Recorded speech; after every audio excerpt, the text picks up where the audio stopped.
Greetings and thank you for joining me. My name is Shawn Felton. I'm Executive Director of Undergraduate Admissions at Cornell University, located in Ithaca, New York, and I'm joined by one of our amazing undergraduate students, JT Baker. Hey, JT, how are you? Doing really well. How are you doing? Doing well, doing well. Thank you for joining. And this actually is a wonderful opportunity for me and for those who are watching to learn a little bit more, maybe even a lot more about one of what I believe you are one of our most outstanding students, but I also think that you are representative of what Cornell is all about in so many interesting ways. And so I'm excited to talk with you, interview you, have a conversation with you about, what you did to get to Cornell, the some of the things you've done as a Cornell student. And I might even ask some questions at the end about what your plans are after Cornell, because I'm sure that's all perfectly sort of worked out, right? Oh, goodness. So the first question, JT, is tell me about how you got to Cornell, and maybe start that off with a little bit about where you're from and what your experience was like in secondary school leading up to the Cornell experience. Okay, absolutely. Well, thank you again, Shawn, for having me on. This is a really big honor for me, and it's humbling experience. And to think back, right, when I was in high school and dreaming of coming to Cornell, to fast forward to now, I'm giving advice and speaking about my journey. It's really humbling. So thank you for this opportunity. And Cornell changed my life. Right, it was the best experience I've ever had in my life, and it will forever change my experience in life and do things that will help my family and everyone around me in my community. And I'll never be more grateful for Cornell. So, but to answer your question, my life story, I'm originally from Minneapolis, Minnesota, born and raised. I was born to two older parents, very hardworking parents. And I come from a lower economic background in Minneapolis, Minnesota. And I was a first generation college student. So no one in my immediate family, no one in my family went to college. And I had this dream from a young age that, I wanted to go to college, and not only go to college, but go to a really good university where I could get a world-class education. And I think that came from my mom and dad, right? They always instilled in me, get your education. Education can change your life.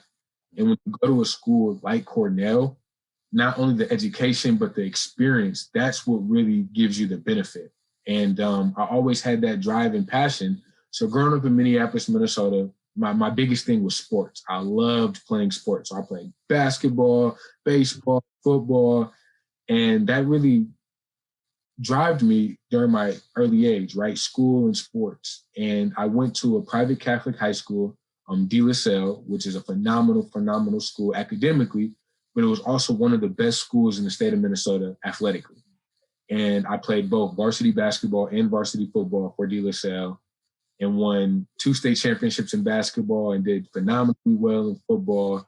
And really, so you asked what brought me to Cornell. Initially, it was sports, right? So I was recruited by the Cornell football team to come to Cornell and play football, which was, I tell people I've accomplished a lot in my life, but that was my number one biggest accomplishment I've ever done. Because as a young man, I wanted to go to college. I wanted to play Division I football, and I wanted to go to a world-class institution, like I said. And when the coaches from Cornell came to recruit me, it was like all of my hopes and dreams were answered. And it was a little bit of a struggle, though, going forward. Everything wasn't as sweet and pleasurable as I'm making it, because, like I said, I come from a lower socioeconomic background. And when I was first recruited by Cornell, the first answers and the first questions my mom and dad asked was, would we be able to afford it? There's no way we would be able to afford a Cornell education. There's no way we would be able to afford for you to move all the way from the Midwest to New York and live in Ithaca and afford this tuition. And my dreams kind of got crushed right away. And, I told my mom and dad, like, yes, don't worry about it. I don't want to put that financial burden on you. You both are older parents. You've sacrificed everything for me to just have the life I have now. I don't want to put an extra burden on you. Mhm. And I had to think long and hard about really giving up my dreams and my hopes, but I wanted to do something that would better off my family. And that was kind of my mindset at first. And I never stopped believing. I kind of researched more about Cornell. I told the recruiting coaches, I kind of told some faculty members I knew at Cornell. And then that's when I started to be educated that Cornell gives a lot of financial aid, right? Especially for students who come from lower income backgrounds. And I would have never known that at first. And so as soon as I told my parents that, I said, well, no, the dream isn't yet dead, right? Cornell gives financial aid. Let's please just continue through the process and let's just see what happens, please, right? I think that if I could go to a school like Cornell, I can change my family's financial means. I can do things that I want and I can accomplish my goals and dreams at Cornell. And I did that. And it turned out to be the best decision I ever made. But I tell that story because I could have very much, got discouraged and gave up right away. And the best experience I've ever had in my life could have been gone before it even started. But so I know I kind of gave you a long-winded answer to that question, but that's kind of really my foundation of how I was introduced to Cornell was through sports, playing sports at De La Salle and being recruited, and my love and passion for a world-class education at the highest level. No, it's really interesting. You actually answered a bunch of the questions I was going to ask you anyway, which is really fantastic. I'm curious, was there anybody in your life or at your school that really that mentored you or that really sort of pushed you? And maybe it's your parents or maybe it's someone else again at the school or family community that really kind of pushed you and more than pushed you, maybe sort of like this person became the model perhaps and sort of motivated you to be motivated to do what you ultimately did. Absolutely. So I have three answers to this question, three specific different people in groups that really influenced me. First, my mom and dad. My mom and dad inspire me and serve as models for me every single day. Like I said, both came from very humble beginnings. We as a family still had very humble foundations now, and they were the hardest working people I've ever seen in my life. They sacrificed, they owned a small family-owned restaurant in Minneapolis, Minnesota, and that they grew literally from nothing, right? And I would see my mom and dad get up at 1 a.m., 2 a.m. in the morning, right, to be at the restaurant by 4 a.m. to get breakfast started because they would have a catering event, that started at 6:30, 7 o'clock a.m. And in order to get the food out, they had to be up that early or working weekends, right? Because just because it's a weekend, people still want to eat. So restaurants have to be open on weekends and holidays and Christmas and Thanksgiving. And they work so hard to give me a better life, right? I always seen that. And I seen what having good integrity, honesty, hard working, and trying to do things to not only help yourself, but help the community. My mom and dad's restaurant in Minneapolis served as a pillar to the entire community of Minneapolis. And I learned all those values at a young age. And that's really what motivated me to want more, right? To be the first person in my family to go to college because I seen how hard my mom and dad worked, right? So I just imagined if you take my mom and dad and their values and their work ethic and then pair that with the Cornell degree, right? I think their life would have been completely different, right? They wouldn't have had to work every weekend to try to make ends meet and sacrifice all these different things. And I think they would have had a much different life. Now, they were able to still make things work out perfectly for me as a child and really raise me as a good young man. But I just think about how life could have been easier for them if they were afforded the opportunities that I had. And that's why I always wanted to make sure I took advantage of every opportunity I had. And I really reached for the stars. And that's how this young African-American man from Minneapolis who didn't have anyone in his family who went to college just decided one day that, I want to go to an Ivy League institution. And then the second person would be my high school football coach and my close mentor, close role model, CJ Holman. And Coach CJ worked at De La Salle my entire time. He's still there to this day. He was a very pivotal person in my high school experience. Without Coach CJ, I think I would have been a totally different man coming out of De La Salle. And, he really helped pull me along into getting opportunities like Cornell University. And Like I said, he was my football coach, but the lessons he taught me weren't even related to on the field, playing football. It was more of how do I become a better young person off the field? How do I become a better leader? How do I become a better communicator? How do I do more for my community, my classmates, and my family? And that's where Coach CJ really took me under his wing and really instilled in me values of, being on time, right? So like little things like not being late to class or not missing the bell, or we used to wear uniforms at De La Salle. So making sure I had my shirt tucked in at all times and I had the correct uniform on. And those are some things, a lot of students, especially when you're 14, 15, 16 years old, you kind of take for granted or you don't think are big deals. But over time, he started to really instill great life skills. And I often tell people now, and I know we'll get into this a little later, but I've worked a lot of internships, right, for the NFL and for JP Morgan and serving on the Board of Trustees. So I wear a suit and tie a lot, right? Now, I wasn't training myself in high school, wearing the correct clothes and making sure my shirt was tucked in and being presentable and being on time. All that translate into being a really good Cornell student and a really good young professional. But if I wouldn't have took the time and really honed in on those skills throughout high school, it would have greatly impacted me when I got to this point in my life. And Coach CJ really, gave me confidence, made me believe in myself. But he also told me, when I was making mistakes. And I think every young student really needs people like that, right?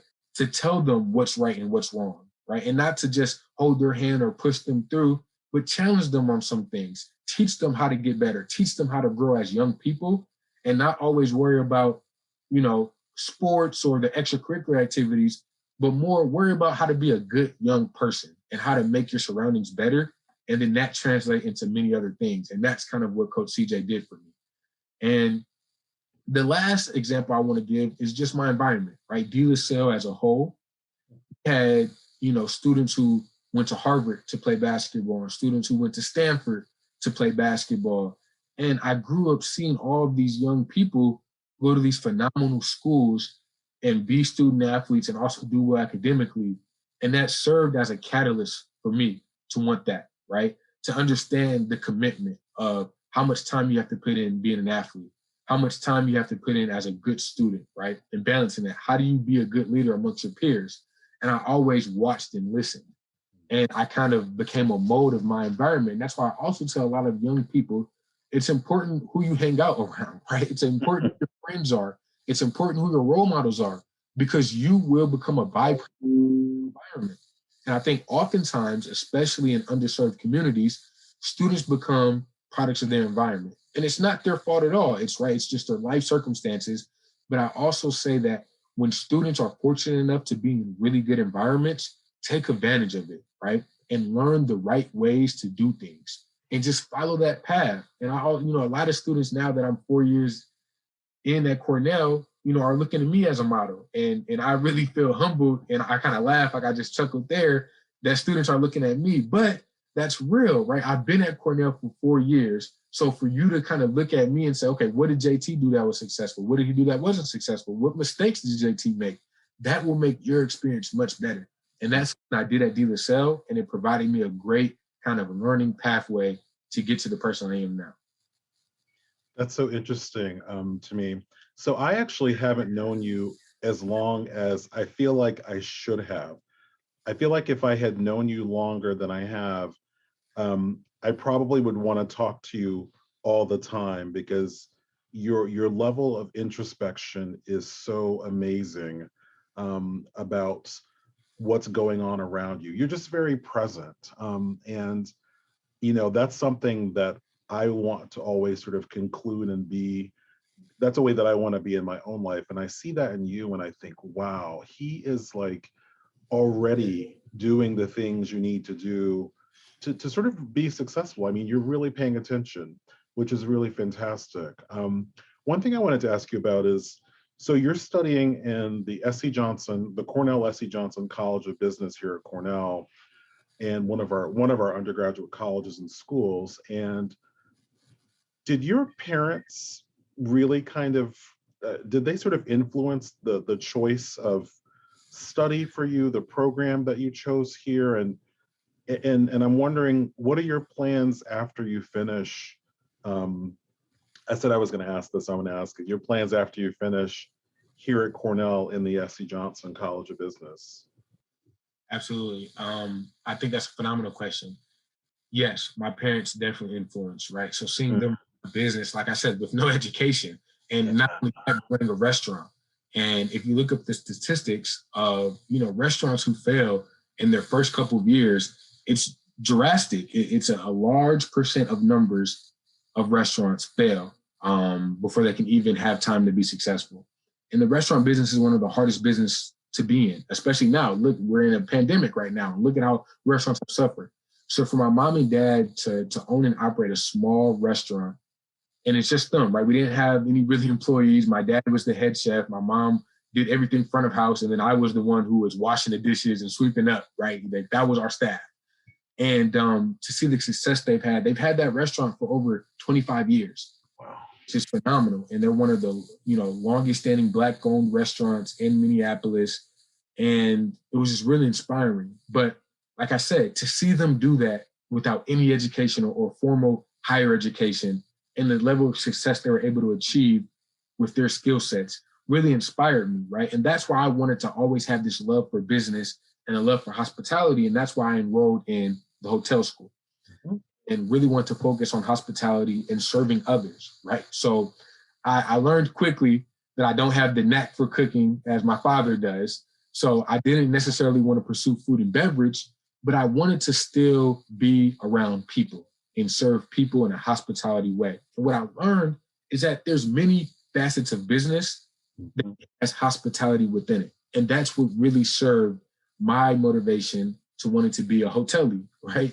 And it really came from my mom and dad and just seeing how they influenced the community and seeing how much Minneapolis needed that pillar of support and that pillar of unity and togetherness and having a space to come and eat and just be themselves. And I wanted to do that in my best abilities as a business person and as a business leader. And that's what drove me to come to Cornell. And as you said, so following Cornell, like I said, I take my education extremely, extremely serious. And I'm in the process of applying to business school right now. And so my love for education continues, right? And it doesn't just stop at Cornell. But in the short term, I've just accepted a position to join JP Morgan in New York City on their real estate investment and acquisitions team. And this came from, a lot of different factors. One, I've had a love for real estate. I've always been admired, right? I've seen skyscrapers and big hotels and stadiums, and I've just loved, who built this? Who owns this large 310-room hotel or this apartment building with 700 units? Like, someone owns this, someone financed this. And that always really interested me.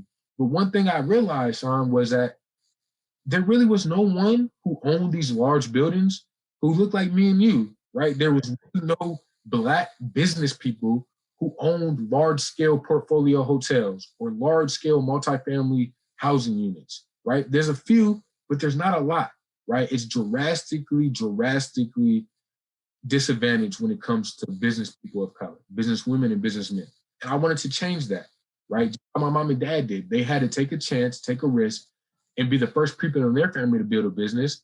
And I want to continue that legacy and then do it from within real estate, do it within finance, and still keep that people-centric personality that I have and love for hospitality at the center of it, right? And one of my biggest dreams was I want to own a hotel one day, right? And maybe in 50 years, but one day I want to be able to own a hotel. As a young Black man, that's my goal. And the hotel school has prepared me for that holistically. And then that was my move of going to JP Morgan. I want to be able to go to JP Morgan and really learn finance on Wall Street and learn what it takes to do real estate deals. And I've had that love and passion, and that came directly from the hotel school.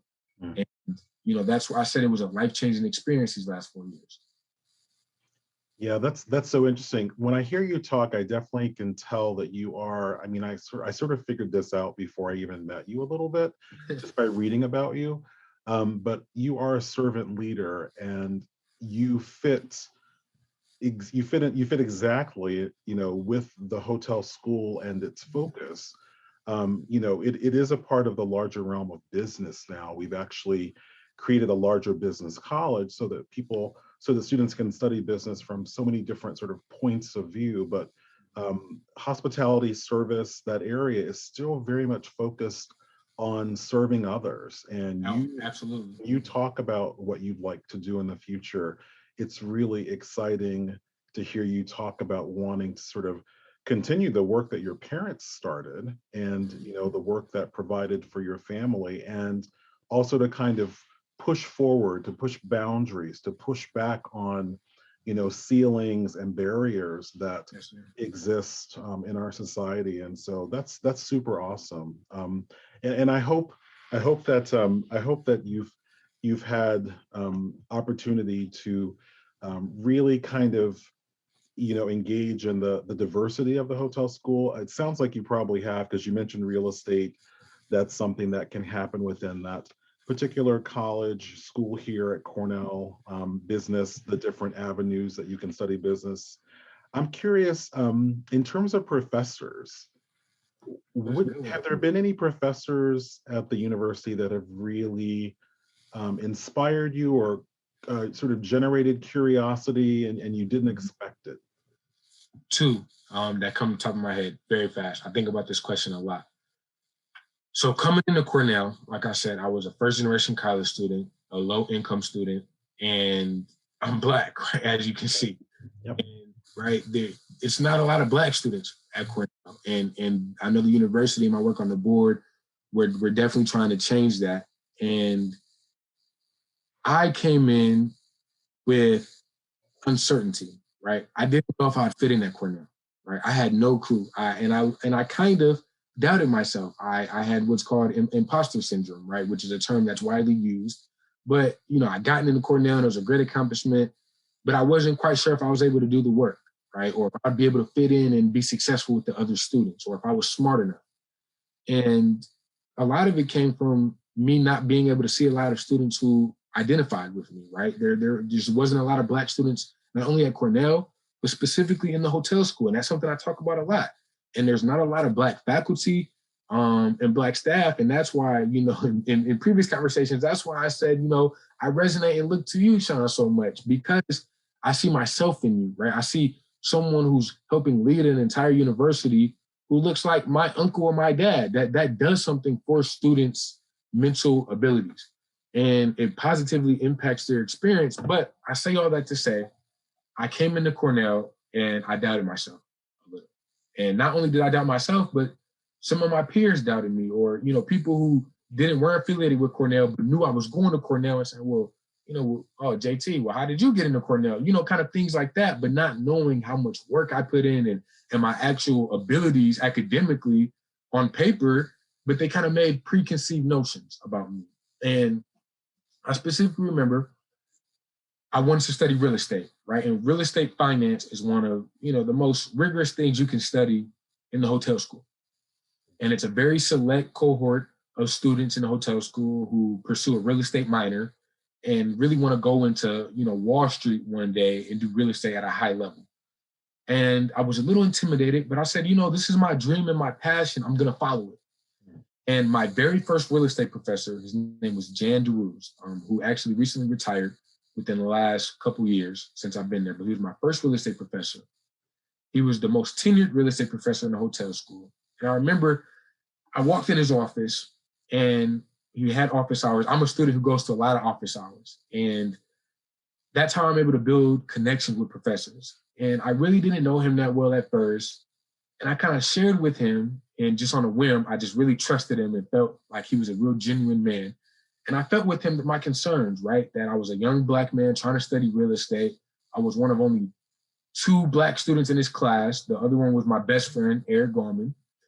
And I kind of shared that I didn't see a lot of people, right, who owned millions and millions of dollars of real estate, or, for example, the Will family, right, who owned the Minnesota Vikings, who I had the privilege of interning with for 3 years during my time at Cornell, right? They got a lot of their money through real estate in New Jersey and New York and Minneapolis, and that's why they were able to acquire the Vikings, right, which is an NFL team who are now valued over, $1 billion. And I realized that there weren't a lot of people in that type of position who look like me. And I shared that with Professor DeRuz. And I said, I'm really passionate about this. I'm doing well in your class, but I'm uncertain what my professional career would be like. Should I even continue doing this, or should I not waste my time? And he kind of looked at me, and this is where I knew it was real genuine. He started crying, and he told me that his whole mission and goal was to get students who otherwise wouldn't have the opportunities to study real estate or to go into careers in real estate, and ensure that they had a spot and they had confidence in going into it. And he sat me down right then and there and told me, JT, don't ever, ever not believe in yourself and be discouraged from chasing your dream. And he really resonated with me that, I could be an industry leader one day. I could be a real estate titan one day because I'm going to class every day. I'm doing this homework. I'm doing well on this test. And I have the same level of passion and intensity that it takes to achieve those dreams one day. But for him, like I said, to be one of the longest tenured professors in the hotel school in real estate and be an accomplished professor, for him to look me in my eyes and say that I belong in his class just as much as anyone else, and that I could achieve those goals just as anyone else at Cornell, really stuck with me. And it changed my entire perspective. But he believed in me and he connected with me. Even when he retired from Cornell, he continuously emailed. He would email articles about real estate, or he would check in to see how you're doing, or he would help me try to find a summer internship. And that type of level of care for students, and he didn't only do this for me, he did it for all of his students. But that changes the game. That gets students to believe in themselves, students to really feel confident, students to feel like they belong, and students really are able to pursue their dreams when they know that people have their back and people truly support them beyond unmeasurable ways. And I will never forget Professor DeRuz. And Professor DeRuz is the reason why I decided to apply to JP Morgan. I got in, right? And I'm going to be working for the world's largest financial institution in the world next year. And a lot of that stemmed from that conversation I had as a young Cornell student with Professor DeRuz. The second professor I'll just touch on quickly is Dr. Andrew Quagliata. I did what's called the pre-freshman summer program at Cornell. So I came in a few months early before my freshman year, and I did the pre-freshman summer program, which was a phenomenal experience. I got acquainted to Cornell kind of before my official 4 years started. I was able to take a few courses and earn some credit, meet some students and build a community. And it really gave me a head start at Cornell that I really, really benefited from. And Professor Quagliata, or Dr. Q, as we call him, he was my first professor I had during that time. And he was the first professor that really showed me, right, what it's like to be a Cornell student. And he didn't take it easy on us, right? He knew that we were, still relatively young. We weren't even officially freshmen yet, but he demanded a high level of excellence for us, and he pushed us, and he believed in us, though. And that kind of support, but also really, he expected a lot from us. It really made ourselves bring out the best that we could in us, right? And it made us push ourselves academically, mentally, as young people. And Professor Q has served as my academic advisor for all 4 years. And I actually have him now. So he's my professor right now, last semester at Cornell for another course. And he still treats me the same way. And me and him have a phenomenal relationship. I've been over to his house multiple times for dinners with other students, and I've met his family. And he's engaged with me on so many different levels, on a personal aspect, as a student, as a young man. And what we found is that we actually teach each other a lot of things, right? I teach Dr. Q things, right, as a student, right? How to be a better educator, how to relate to certain type of students in the classroom, right? Because he has an open mind and he has his drive to being the best educator he possibly can be. And it's a two-way street. That makes him able to connect with me better and teach me better. And then I'm able to give him some benefits. So that's a relationship I always talk about. And like I said, he's been with me throughout every single step of my 4 years at Cornell. And he's really been someone I could lean on. And every student needs someone like that. That's really special what you just said. I hope that people hear that the impact that professors, teachers can have, and really kind of lean into that. I want to thank you for the comment you made earlier about being inspired by me. I'm actually inspired by you. it was sort of interesting how we met each other, because we didn't know of each other, but we had heard about each other, and then we met each other, and it was sort of like, well, I want to know more about you. Well, I want to know more about you. And it was just sort of interesting, because, I also agree that, people that look like you and I are most certainly underrepresented, in leadership roles and director roles and other roles, at many places, not just here, not, in the larger society. I will say though, in defense of Cornell, because I do care a lot about this place, and I know you do as well. Especially, I mean, you're a member of the student board, you're a member of the Board of Trustees, and we'll talk about that in a second. But I do want to say that, you know, as long as I'm here, this the concern for, sort of leveling the playing field and making sure people like us are included in the mix. I mean, there are lots of individuals and groups, who are missing, from the spaces that more diversity is certainly, needed in. There are lots of people that are missing, and it's important to do what you can to sort of change that, and that's certainly a part of who I am. I think you've discovered that. I certainly know that about you, absolutely. And I think you and I both, I mean, I'm in awe because you know the university president probably better than I do, and perhaps even better than my boss does, who's a vice provost for enrollment. And I think that says a lot about you, but I also think that it says a lot about this institution, that President Pollock has reached out and talks to you and wants to learn from you. It reminded me of what you were just saying about your professor, in the school, in your college here at Cornell, that where you guys are learning from each other. Martha, our president here at Cornell University, President Pollock, is learning from you, and you're probably learning from her. Like, you're probably just thinking, President Pollock has no idea that, that this is going to help me later on when I become a business person, and when I'm leading lots of people the way that she's leading lots of people. She has no idea like what I'm taking away from the conversations and the questions. And I feel like that's like real learning. That is when we are at our best, when we are we are sort of engaging each other and taking moments and information from each other and using those for our own sort of development and greater good. And that's a really powerful thing. And I do want to say thank you for seeking me out. And I'm glad that I was able to find you and to sort of really to sort of get to know you. I feel like you've done so much, and in a short period of time. And I don't know that you would sort of see yourself as being necessarily, separate or different from all of the other students at Cornell. I'm sure you have friends who are as busy and doing as much, perhaps in different ways, as you are, but you see the value in that as much as you see the value in you pursuing, your goals and your dreams, right, and the things that motivate you for the future. So that's super. I'm just glad that we were able to connect, and I wanted others to get a chance to meet you. So I have a couple more questions for you. What have you learned about yourself?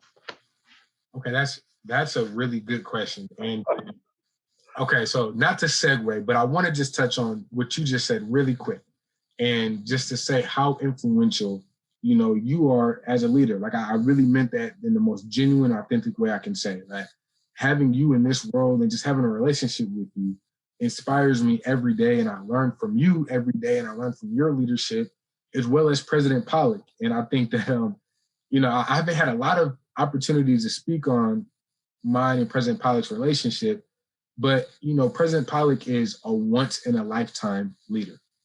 She's just a phenomenal person, and leader. Cornell is so fortunate to have a leader such as President Pollock. And I've had the fortune to really get to know her because of my work on the Board of Trustees. Mm-hmm. And for example, like I even share, since it's relevant, a quick story. I accidentally called her last night during dinner, but I had a question, and she stopped everything she was doing to talk to me. right? And it's not just because of me, but she does that for a lot of people, right? And that is the definition of a really good leader. And, me and her talk very frequently, almost on a weekly or bi-weekly basis on, all matters of importance of the university and the student body. But then she also takes time to learn about me, right? She asks about my mom and dad, and she knows their story and my family here in Minneapolis. And she just always is a really caring person, from an individual aspect, from a community aspect to globally. And I've learned just so much from my time working and observing with President Pollock. And I actually have a notebook, right, from even how she handles controversial topics, right? How she handles different perspectives, and she's never shutting one voice out, but she's listening to everyone's voice and everyone's perspective and making informed decisions. And I think that if the world had better leaders like that, like President, I think the world would be a much better place. But I did definitely want to touch on the fact that President Pollock cares, right? She cares about the students at Cornell. She cares about the student experience, and she cares about the world. And she really wants Cornell to use its platform to make the world the better place. And I think that if every student kind of takes from her leadership and her example of that, we will do incredible things. But, since you mentioned that, I wanted to mention that me and President Pollock do have a close relationship, and she's just, she's awesome. I have no other words to describe her. I agree. Awesome leader. So. Oh. So what have you, and I'm sure that sort of added to the mix here. This is a very broad question, by the way, but what have you learned about yourself? What have I learned about myself since my time at Cornell? Yeah. I've learned that I am a pretty good leader. I have learned that I think my role on the Board of Trustees and helping run a $7 billion institution with one of the most world class and prestigious institutions in the world, with people from all over, right?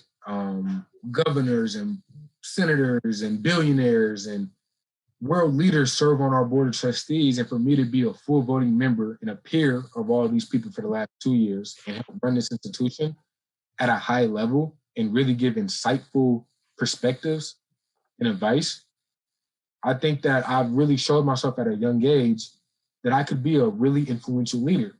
And I've learned a lot of these skills at Cornell from my peers, from my professors, from my courses in the hotel school, and I've just implemented them. And it's really taught me that I can have an impactful change and effect in any room, in any environment I step in, right? And now that's my challenge to myself every day, is I won't do anything that's not impactful to not only myself, but to the people around me, right? Trying to make places and organizations better than when I got into them. And that's my whole mission now, is to make a difference. And I really learned that I love having the opportunity to help people. That's one of the biggest things I've learned in my life. And I think you used the term servant leader. I love that term. And that's something that I try to strive for every single day, is to be a servant leader. And another thing, right, because there are going to be some students who listen to this, I heard and I really learned about myself that I can get through hard times, right? Being a student athlete at Cornell and studying real estate and playing on the varsity football team and trying to serve in other institutions within Cornell has been hard. It's time demanding, it's mentally taxing, but I've been able to do it all. And I just had to have a little belief in myself and a little purpose, and I was able to get through it, right? And just like that young student who came into Cornell not knowing if I was going to be able to survive a week at Cornell, to now I'm leaving, graduating 4 years later, having a really good job, fortunately, being on the Board of Trustees, and being a student leader, I've really shown myself that I can do it. And I just want to challenge and encourage all these students who are listening to this, that you can do it as well, right? And I'm not trying to be cliche or, boring, right? But you really can. So please just never doubt yourself and really take advantage of the opportunities, and you will really amaze yourself with the outcome that happens. So. That's really wonderful. Thank you for sharing that. I had the, sort of the setup for this next question is I had JT come to one of my leadership group meetings Okay. that I have each year with students who are Meinig Cornell Family National Scholars. Okay. And I had him talk to that group of leaders about being a leader. He was, JT, you were at the December meeting where we talked about inclusion and leadership, Mhm. diversity and leadership, those kinds of things, those topics, all interconnected. And we talked about a lot of them here already. I'm curious, what is your impression of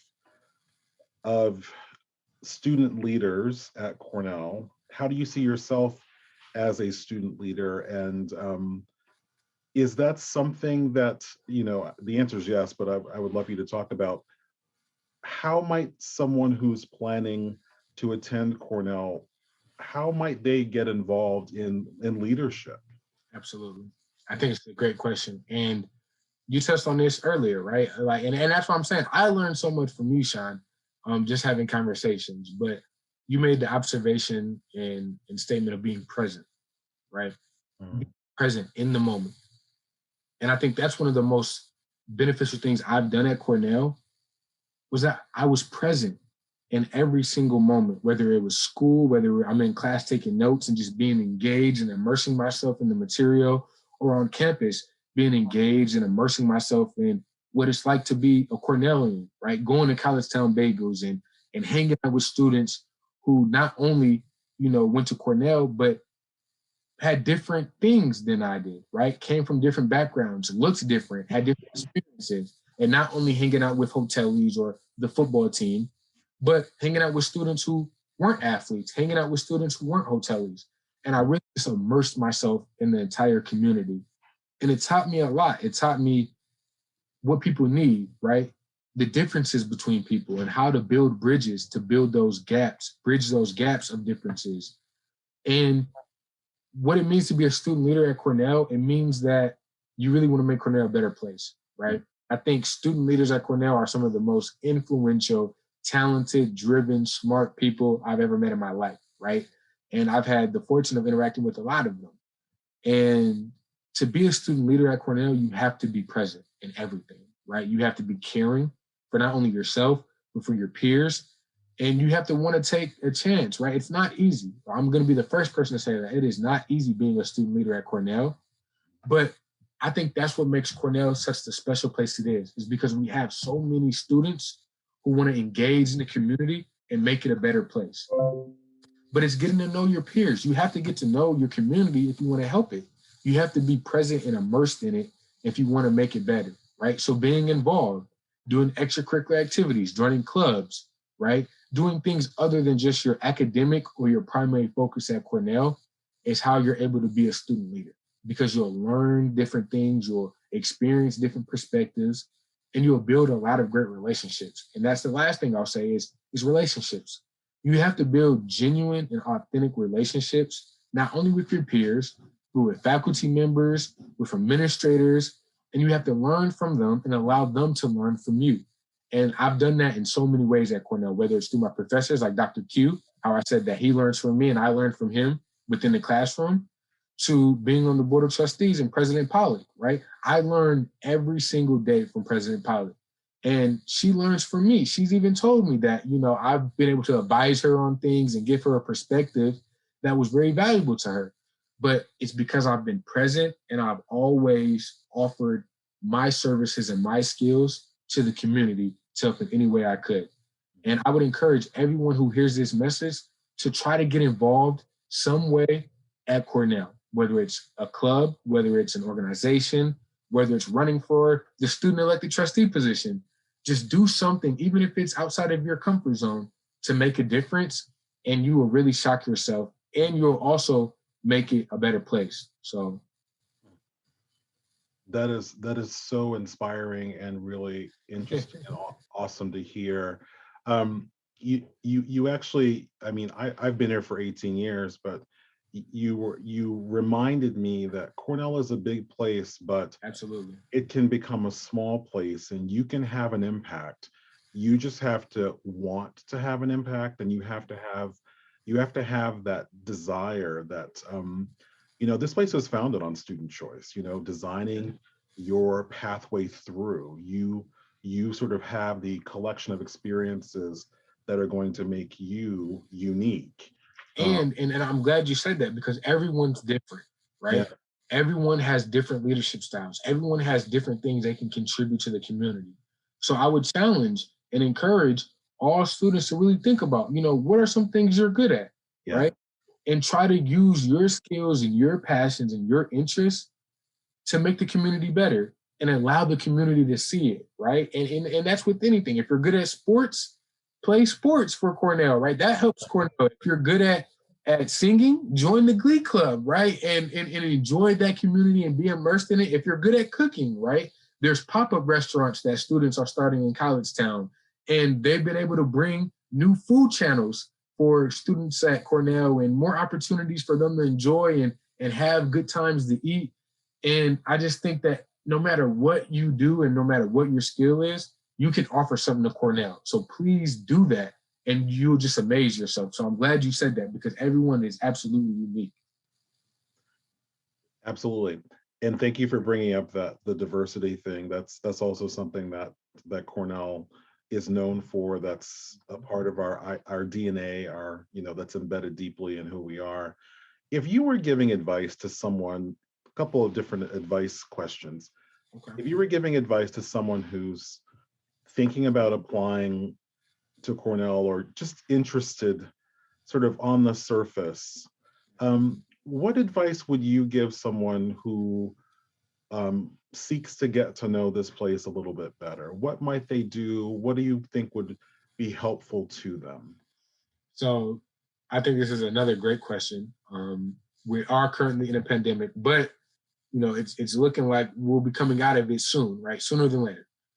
And I would say when time is available, you need to come to campus. I think that students need to visit Cornell's campus and really see it with your own eyes in real life. Mm-hmm. Experience it with your real eyes and see what makes it the special place it is. One, Cornell is the most beautiful place I've ever been in my life. And I've been to Hawaii, I've been to a couple other countries, and Ithaca and the landscape can compete with anything I've ever seen. And the people are awesome at Cornell. And I'm not just saying it, I'm not being biased. I would be truthful, right? I'll give you the good and the bad about Cornell. And Cornell's a really, really special place. But I think that you have to be there on campus to really fully experience that. So that's the first piece of advice. I would say, please, if you can, try to get to campus and see.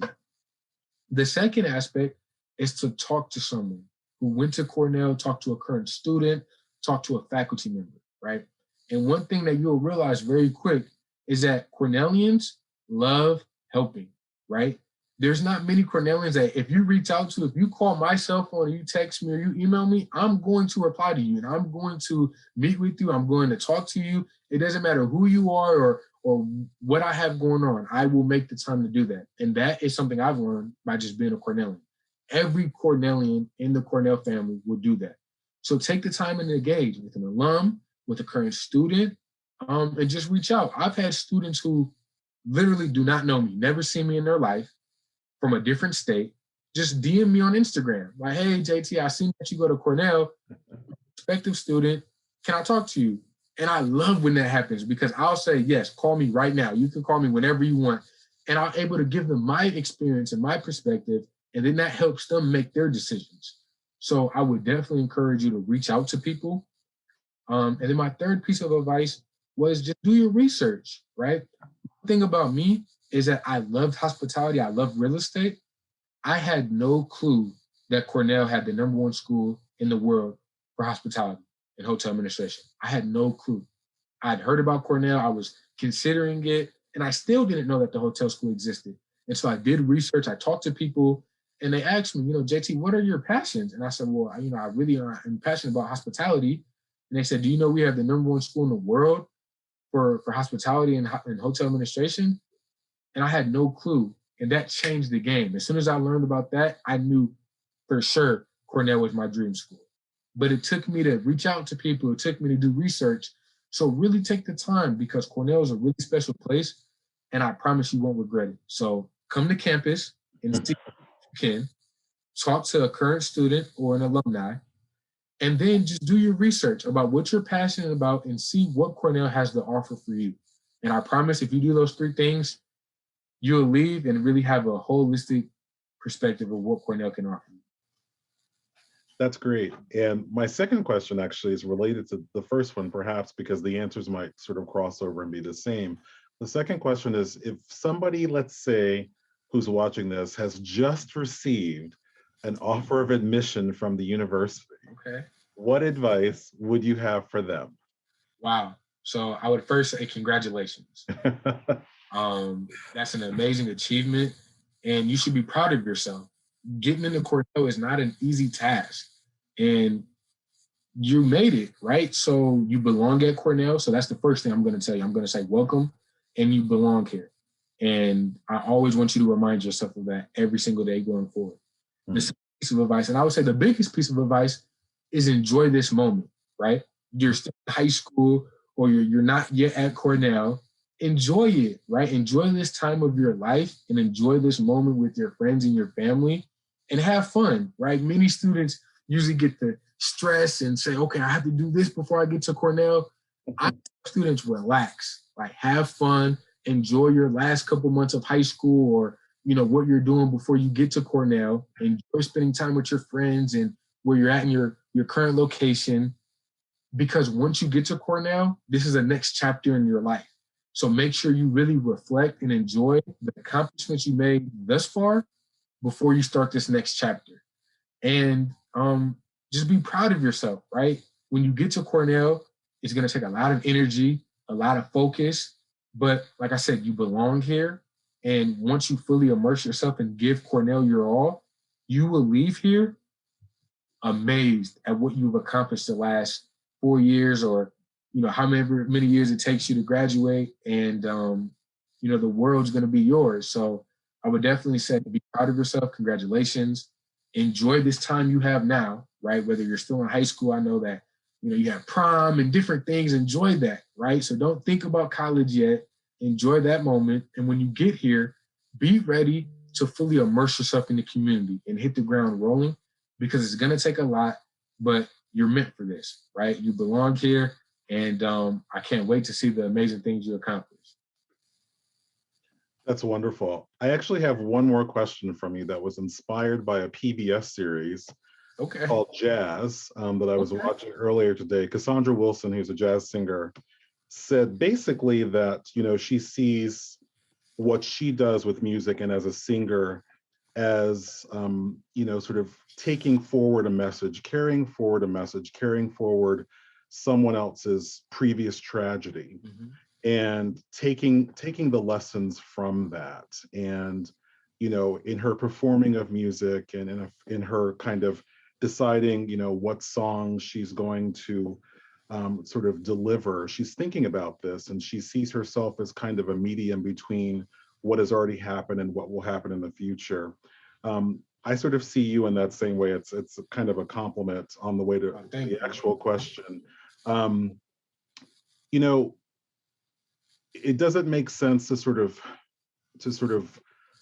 worry or dwell on mistakes. None of us are perfect, and the sooner that we kind of realize that and learn that you can learn from those mistakes and to move forward, that's when you will see real transformation in your life, and that's true for all of us.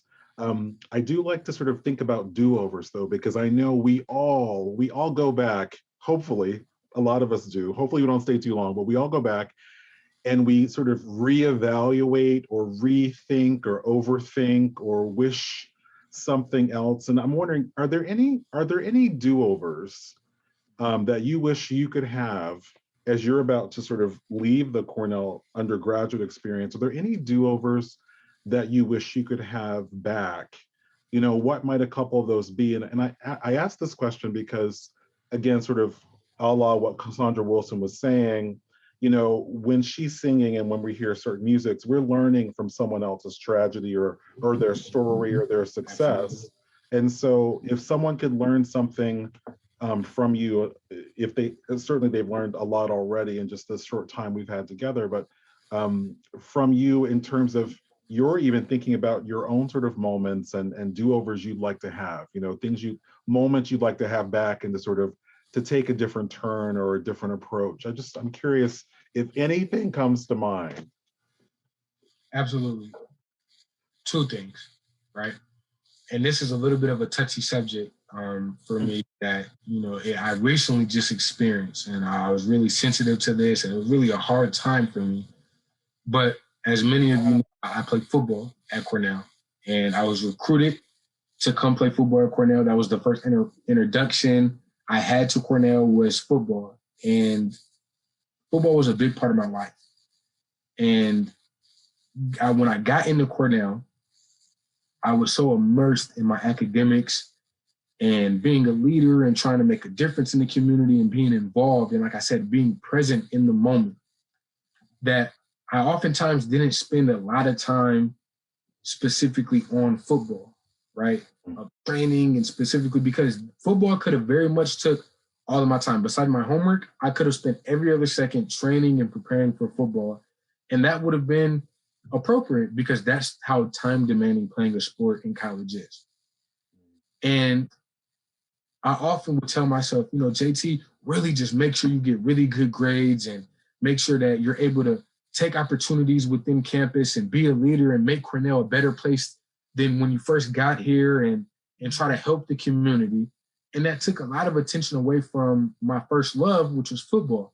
And I tell myself, JT, if you do this, right, if you focus on your academics early on and you're involved early on and you immerse yourself in this community, once you accomplish those things, you can focus on football on the back end of your Cornell career, right? Like when you're in senior year and really then give football your all once all of these things are accomplished, right? And I thought that was a reasonable, smart way to think about this. And, you never know what life throws at you. And two unexpected things happened. One, I got hurt my junior year. So I had to sit out the entire season. And then my senior year, I was like, okay, it's going to be great. I'm going to be back. I'm going to be healthy. This is my time. Then the pandemic hit, right? And we unfortunately didn't have a football season at all. So I had no opportunity to play football. And that kind of really hurt me, because that was my one personal goal, right? Like I would say my selfish goal was that I wanted to be a really good football player at Cornell and really give something to the Cornell football community. And I wasn't able to do that to the high level of degree I wanted to because of, I got hurt my junior year, because of the pandemic, and because I spent my early years and pretty much all my whole 4 years really focusing on bettering myself as a young man, preparing for the future of my professional career, and as well as being a leader on campus to the best of my abilities, which took a lot of time and effort. But the great thing is, Shawn, I wouldn't change it, right? So I've noticed that I bring up that example because you're always going to have to sacrifice something, no matter what you do. But I wouldn't change that, right? Like I said, that was more of a selfish goal that I had, a personal goal. But me being a leader on campus, being on the Board of Trustees, serving on the Dean Student Advisory Board in the hotel school, and really trying to engage in the community and make it a better place, that helped thousands and thousands of people and pushed an envelope that will affect Cornell for who knows, maybe the next 50 years, some of the things that I've been working on and doing on the Board of Trustees. And I think that outweighs any personal goal that I could have had, right? So I tell myself, was I disappointed? Did I not know that was going to happen? Absolutely. Would I redo it? No, because I was able to really leave a legacy at Cornell. I was really able to make a difference. And not to say I wouldn't have been able to do that on the football field, but I think that my impact and my influence expanded greater and farther than I solely would have focused on football. So I would just tell students, right, be critical and be strategic about your time and how you spend these 4 years at Cornell, because you only get 4 years in undergrad. That's all you get. And when that time is up, you're done. So just make the most of it, right? And use your time strategically. And you're going to have to sacrifice. But I wouldn't change anything about that. The only thing that I would change, right? And this is everyone, I think. I would say that I would have went in at an early age and I would have focused on relationships more, right? It's easy to get caught up with, schoolwork and all these things you're trying to accomplish, but I would have focused on building personal relationship with my peers, with alum, with industry leaders, and really honed on that. Now, I've done that in the back end of my career, and it's changed my life. But I think that every student coming in should take advantage of the Cornell network. Hmm. You need to do that. Take advantage of it. Get to know your peers. You're walking amongst the campus of some of the smartest students in the world, right? Who come from all different backgrounds, all different walks of life. Take the time to get to know them. Sit and eat lunch with someone you don't know. Go and meet and study with someone in the class that you don't sit by. Really engage with students, and I promise you that will change your entire Cornell experience. So those are the advice that if I could redo my 4 years, I would focus more on relationships and getting to know people. And also, I would do again is sacrifice certain things for the greater good. And I think if you do that, you'll walk away from Cornell very, very happy. Wow. So as I have said a number of times, I'll say it again, you were absolutely an extraordinary human, first off.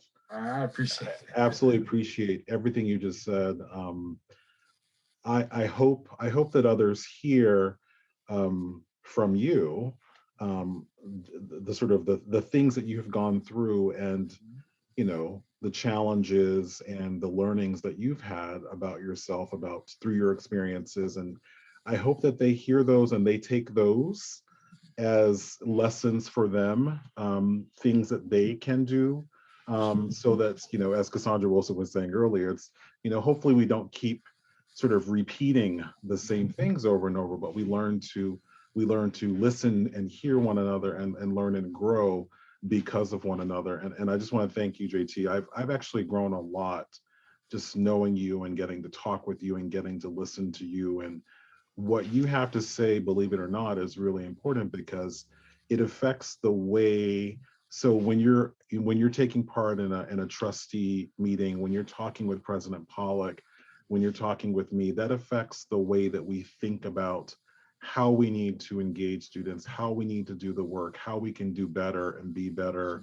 We always want to sort of, we want to be better, we want to grow. We don't want to stay in the same place, and not learn anything from all of those lessons and all of this, all the great information that is out there for us to be paying attention to. So I appreciate you, and wish you the very best of luck, after graduation from Cornell. I feel like the world doesn't even know what they're in store for with you, what's in store with you. And as is the case with so many of our alums here, I'm in awe, and I'm excited to see the great things that you will do, that you will take your Cornell years and even your years before Cornell, and you will use all of that. I feel like I know you enough to say that you will use all of that to really transform, not only your experience, but I feel like you're planning to transform other people's lives, and I want to thank you for that. Cornell is better that you have been a student here, and my hope is that you are better from having been a student here. So thank you very much, JT. I really appreciate this time. Well, thank you for this opportunity, and thank you for what you do, right? As an educator, you're changing students' lives. Cornell is changing students' lives, and I'm a walking, breathing example of that. Like I said, I came from a low-income background, first-generation college student, and not only am I graduating from the hotel school, but I'm also going, now applying to a top business school and working for JP Morgan. And now I know that, my family, due to me graduating from Cornell, will most likely, and I won't even say most likely, I know for a fact, my family will never be in a low income situation ever again, right? Mm-hmm. I directly changed my family because of the opportunities I've gotten from Cornell. And that's life-changing. My future daughter or son will benefit from me going to Cornell. And that's how serious it is. And, just what you're doing, Shawn, and everyone else and all of your colleagues and just the institution, it's changing students' lives. And it's been doing that since 1865.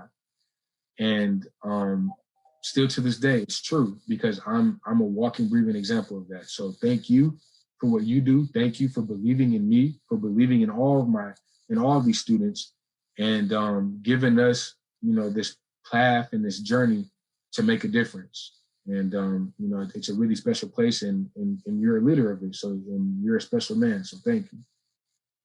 Thank you.